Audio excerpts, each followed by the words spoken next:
We are here and ready. So it is my belief, therefore it's my reality, that we as humans come from an energetic, vibrational place of unconditional love and infinite wisdom. Yet, as humans, rather than embracing our journey in the physical form, it's like we constantly scramble and dig into all this infinite wisdom. Why can we not just embrace this life with the knowing that it is all within us anyway? Your question is stated in ways that are very absolute, and we will remind you that there is a lot more subtlety than the words that you have chosen to express your question with. We understand that the reason that you chose those particular absolutist words is because the feeling of wanting to break through this barrier for you is strong and is intense. And there is a feeling of, why don't we just embrace the amazing wisdom and awesomeness and flow with it? That has a level of intensity in your field.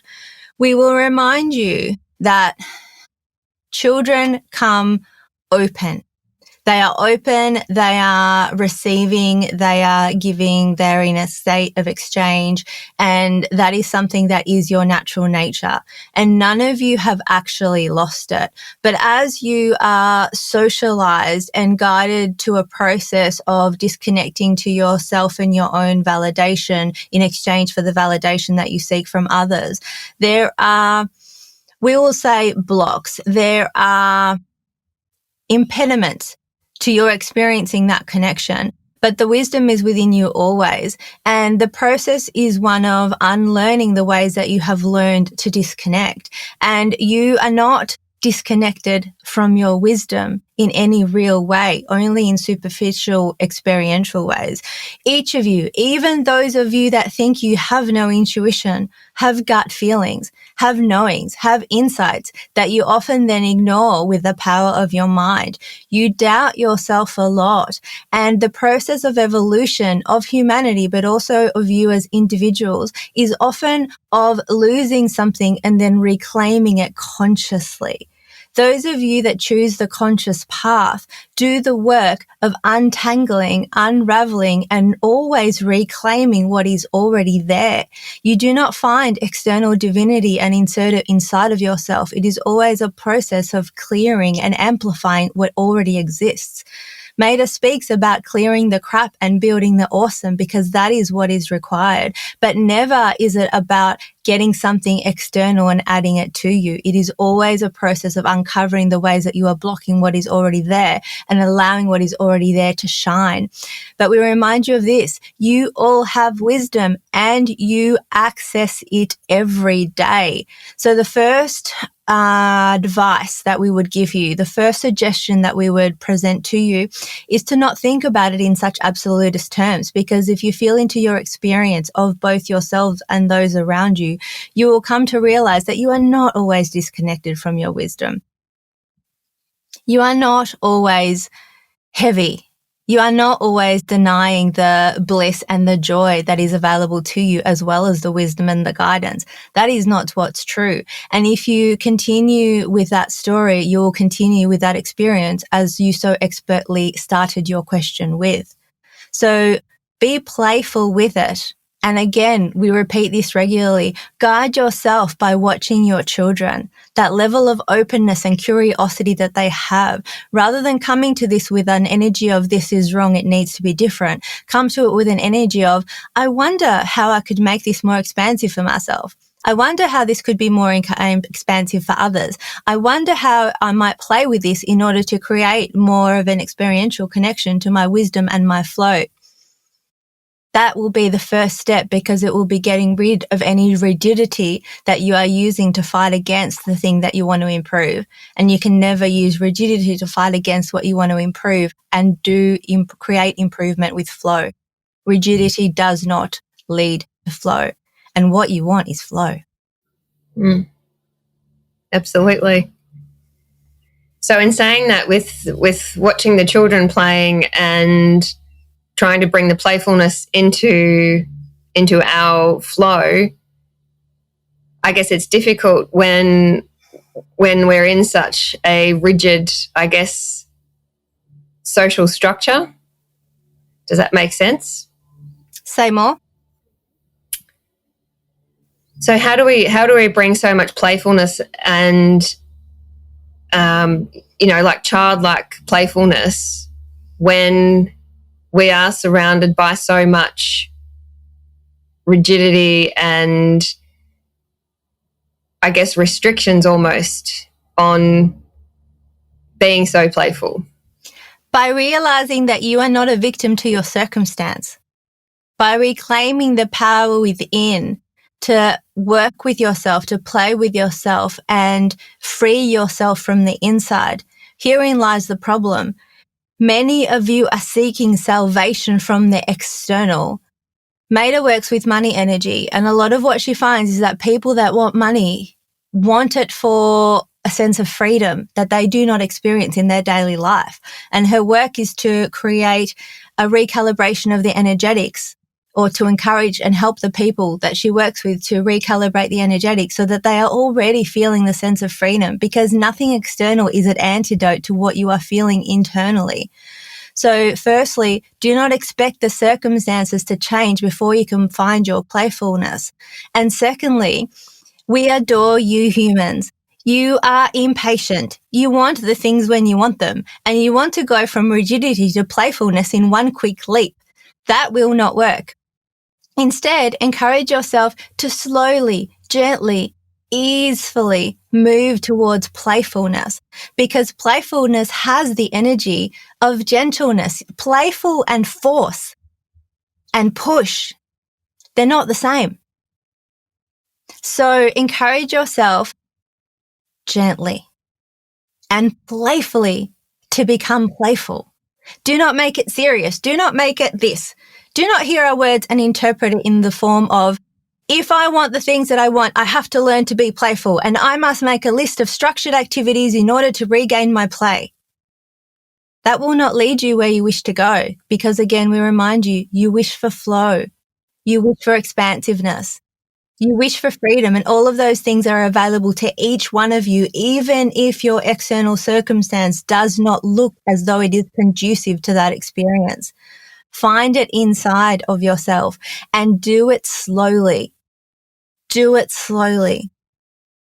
Do it gently and allow slow to be okay, because we will guarantee you this.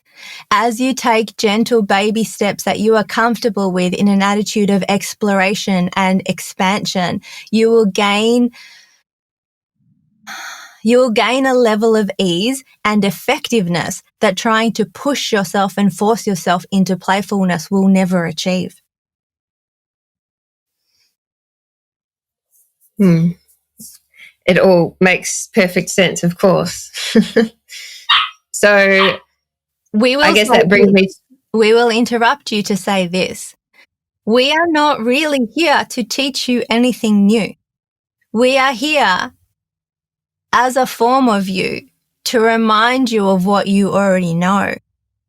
What you are experiencing is a resonance with the deep knowing, which is also a reminder of where we began, that you always have access to a deep knowing.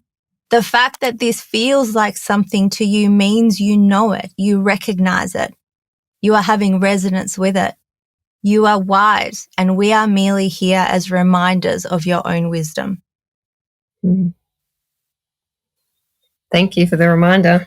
We will remind you again and again and again and again and again, and you will forget again and again and again and again, and we will remind you again and again and again and again, and that is our game. That is playful.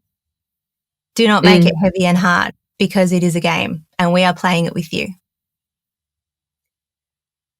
Yes, and that just leads on in an answer to my next question with manifesting. And the week just gone, I had quite a productive week of manifesting, and I guess once I don't want to say once I got what I was manifesting, but something came to me that I had been thinking of for a little while, and now that it's come to me, it's almost like, well, I've got it now, so what else can I work on? What else can I put out there? And I guess it's a bit like that playfulness that you're mentioning. Like during the manifesting, it's a playful, fun experience of what else is possible. What can I do? and then it comes and you want more of that feeling? Yeah, so we noted that you said, once I got the thing I manifested, I wondered, what else can I work on?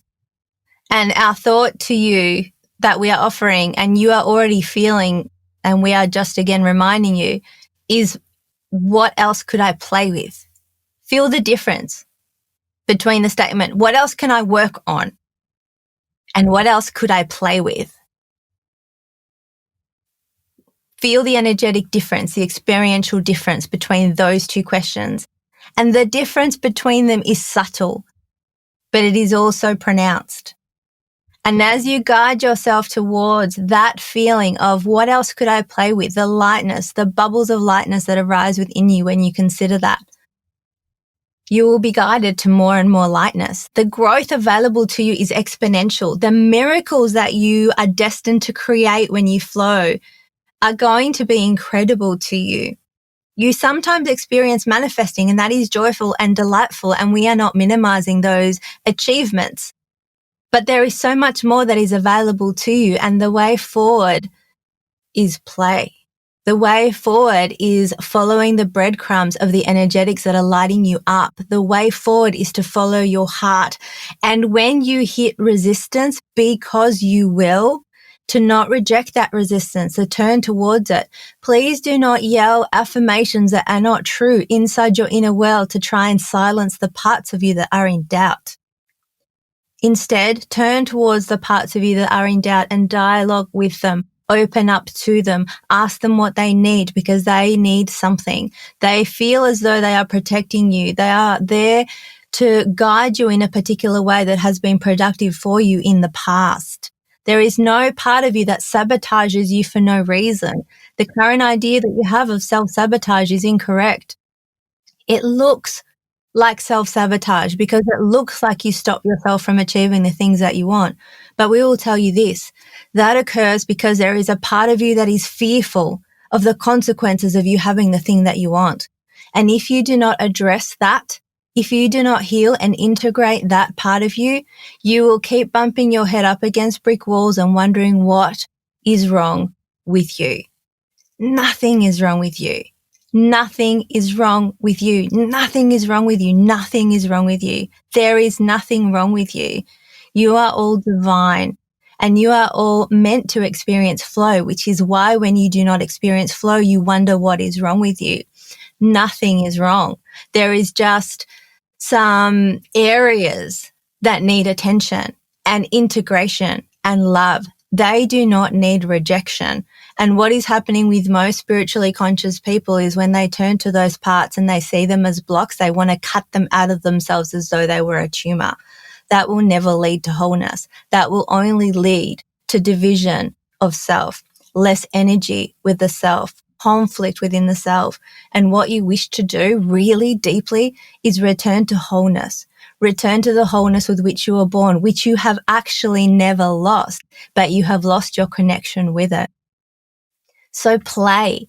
And when the energy goes down, notice and be curious. Be a scientist of your inner world and discover, why has the energy gotten down? What thought did I think? What memory did I have? And be curious, not because you have to fix a problem, but because you love yourself and you want to know what's going on for you, and you want to be there for yourself to encourage yourself forward to all of the things that you want.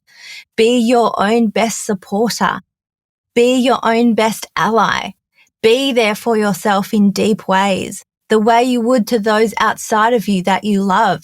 You prioritize others in a way that compromises you. And if you were to reverse that, if you were there for yourself unconditionally, you would be surprised at how much energy you would have available to help those around you.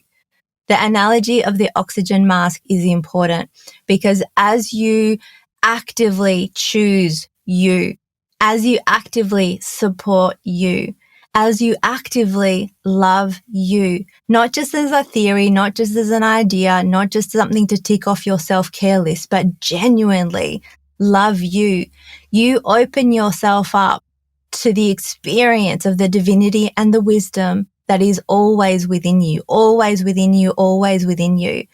That is the path to reconnect to the real you that is in flow, that is miraculous and magical and generous and giving, that has never left. It is just that parts of it are buried underneath some heaviness. And the way to reconnect is through the heaviness. Turn to it. Ask why it's heavy. Unburden it. Clear up your misunderstandings, and you will experience a level of miraculous flow that others will be astounded by, and they will want to know what you know, and you will be able to help them. Love you through the expansion. Do not berate yourself. Do not reject yourself in order to get to expansion, because that is not the way. Love you the way we love you. Be mindful of the fact that we do not have a job, and we choose to show up here because we are playing this game with you, because we love you and we are being mirrors of you. Feel how much we love you and love yourself more. We love you. We love you. We love you. Go well.